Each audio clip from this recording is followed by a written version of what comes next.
Good evening, Man Cave Sports back to recap the past week of Timberwolves basketball, a week that saw them go 3-1 since we last convened last Thursday, and solid victories over a Sacramento team that's okay, Dallas team that's floundering, and the Wizards last night, which was a little tougher game than should have been. They uh they had a significant lead and let them back into the thing and had to keep the starters in a little longer than they probably wanted to, but a win nonetheless. First thing I want to talk about is the Denver game, the game in which they lost. Uh, thought that as a team they didn't play horrible. However, Anthony Edwards had a very bad shooting night. Steve, talk a little bit about Denver, who has beaten us twice this year now, I believe. One game without Ant, and they've been competitive against them, but we've seemed to own Denver over the last couple of years, but not so far this year. Yeah, I think that the one thing that frustrates me when we play Denver is when we don't run them off the court, right? The one way that you can effectively eliminate Denver is by getting Joker tired. Like you make him run, you make him move, you get him into foul trouble. You got to out hustle them a little bit because then it makes them a little bit more one-dimensional in which they have to slow the game down. And if you get out to a lead, it makes it hard for them to catch you. They did add some height this year, and we didn't have Jamal Murray when he gets hot and he gets cooking, and we didn't have Jalen Clark, which I think for us, because we don't have Na anymore, having Jalen Clark be able to pick up Jamal Murray 94 feet and make him work harder would have made a big difference. So Yeah. it's one of those games that I really wish we could have lit a bit more of a fire underneath our team to get them moving. Pick up the defense and pick up the pace and make them run more. But I think Jalen Clark would have made a difference on slowing Murray down in the third. Yeah, agreed. Good to see Jalen back. We'll talk a little bit more about the injuries shortly. But Brian, speaking of Jalen, he and Rob Dillingham have been playing significant, meaningful minutes in tight games, something that we've blasted the coach about last season. Maybe not you, because we know you're a huge Finch Right, guy, right. Yeah. He's a but Finch apologist.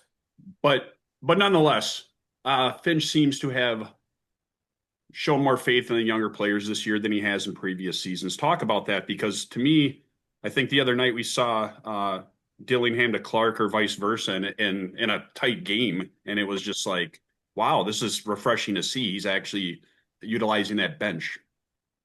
Well, I think it's really like the Diller man. I've always been a fan of him. We loved him at Kentucky when we traded up from the eighth pick. What we gave him a swap in 2029 and a first rounder in 2031. And that's Pop pulling those triggers. I mean, he's going to be dead by that time. And God bless Pop. I mean, we got to love him. And we all got to love the Diller and everything that he represents for what this team needs. I think that's the big thing is that he's given him minutes. And like Rob Dillingham is not like showing the flashes that he did in garbage time before. He's putting him out there in like minutes, like season minutes, like where we need him. And I think that might come from the front office. So let's just see what happens. Yeah, no doubt. It's good to see these guys out there contributing like they are. Steve Ants had a rough couple of games, at least from a shooting perspective. Any worries about him? I mean, he's he's usually fairly consistent, and I'm not horribly concerned, but it seems like his teammates have been picking him up. Yeah, Ant's having a little bit of a rougher shooting period right now, but that happens to any of the players in throughout NBA history. So I'm not worried about Ant. Um, he's developed enough of an all-around game now to be able to contribute, and I think our team, especially like talking about Jalen Clark's emergence and Dillingham getting some more time, we've added some pieces that can help pick up small parts that have had it. Jaden McDaniels shooting has been better. Sticky fingers, Julius Randle, my God, that guy, all-star written all over him. He is carrying the load and then some. So no, I'm not worried. Ant's gonna get out of this funk. I think it's a little bit more egregious right now because he was so hot from 3-point last season that Yeah. it's much more noticeable. But no, Ant's contributing in every way that he can, and the team is finding ways to win, even with a shooting slump from Ant, which is extremely good and shows maturation on our team. So no, Yeah. I'm not worried about it.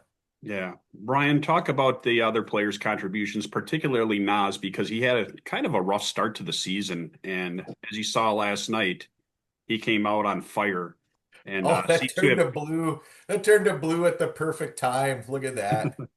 he seems to have I'll found tell that you, he makes everything better. I mean, granted, I think it might have been. I mean, you don't want to make excuses about people's personal life and their business life, but the loss of his sister and maybe being in New Jersey and having 4 days there and being able to just maybe just do the things that a man's got to do during that time. I'll tell you one thing about Nas Reed. He's on his way for another six man of the year. It's he hides everything. When he pops off of the bench and he's doing that 9, 10, 12 rebounds, 11 for 13, he makes everything better. And 2 words, sir. Nas Reed. Yes, sir. Nas Reed. All right. Now to go to a little bit of negativity, but Jaden sat out, and Jaden, this was last night, obviously. Jaden is not known to miss games, minus the incident where he punched the damn wall right before the playoffs a few seasons ago. But I digress. TSJ's been out for a while. Steve, any concerns about the two key injuries that the Wolves are facing right now? Honestly, with TSJ, you don't want to see the young guy get injured because you want him to mature and to develop. But he started off kind of rough. I think, like we talked about before, he kind of seemed a little bit lost, like he couldn't quite find his spot. And so this isn't necessarily a bad thing for him to kind of sit and take a minute and just kind of understand the team, where he's at, where he's needed. And, from a mental standpoint, I think that's more where his game needs to develop right now because he just wasn't fitting in. Like it just didn't seem comfortable. So he's going to come back. He's going to work into the rotation, and be able to get minutes. And, I think that's going to be a good thing. I think with Jaden, that as long as we're not in a situation where this ends up being a lingering thing, because Jaden's contributions are so important right now. His Yep. three ball has gotten way better. His that little jumper that he does, kind of mid lane right now, that little when he gets in there is looking good. His defense is picking up as of late, like his especially helping out around the rim lately. Again, we saw that at the end of last season in the playoffs where he was going down and shot blocking. So that one has me a little bit more concerned if we end up with a lingering situation with him because like we said with Ant not quite having the shot there, Jaden's one of the guys that helps pick up the slack. Yeah, agreed. Brian, let's close out this week's edition with you. Talk about Dante and Mike Conley and their sort of swapping of roles this year. I know we saw a glimpse last year, but it seems like Dante's played better as of late. It's never been a question of hustle with him. The shooting's a bit streaky, but even Mike Conley coming off the bench has been giving some key contributions, hitting some threes. Talk about the point guards there. I mean, we talked a little bit about Dillingham as well, but just that duo of Dante and Mike relieving each other. Well, I kind of look at it like it's like Jules and Ant are really mostly the point guards when it comes down to crunch time. Mike, he was hurt all last year. I mean, what was it, 3 months before he finally hit like a couple threes in a row? I mean, with the bad wrist. And then Dante at the beginning of the year, he was like basically saying, "Hey, I'm no good unless I start." So they're like kind of like doing all the things, and it seems like every time Michael's out there, it seems like his shots down like lower minutes, but he's like producing more during that time. I mean, when he's wide open on that wing, I know it's going in. You know it's going in. Mr. Steve, you know it's going in. I just I'm not worried about the point guard. Like I'm hearing LaMelo Ball. My son's texting me, LaMelo Ball is available. What about Kyrie? Dallas is going to sell everything. You guys need a point guard. Wow, do we? Because I like what my coach is doing. I mean, there's certain people in this fraternity here that don't like my coach. I like my coach. So I'm going to leave it at that. Michael. All right, guys. Abbreviated version this week, missing a couple of the Man Cave talent. We all have busy lives, so very understandable. But as we say this year with Man Cave Sports, the show goes on. So, gentlemen, I appreciate you.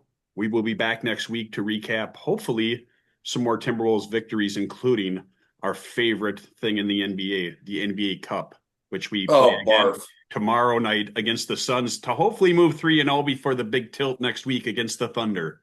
So no. I just want wins. I don't care about. Yeah. No, I'm with you. But if it can add a little fun and that's not fun. Some stupid banner, which I would hope that we wouldn't raise like the Lakers did a couple seasons ago, but we'll see. That's ridiculous. Yes. I agree. I give a rat's ass about the NBA Cup. I just like to throw it out here because I just like the it riles me that disgusted look on your faces when I bring it up. But Razor and Brett, we'll see you next week. Hopefully, gentlemen, I will see you soon. Man Cave Sports out. Go Wolves.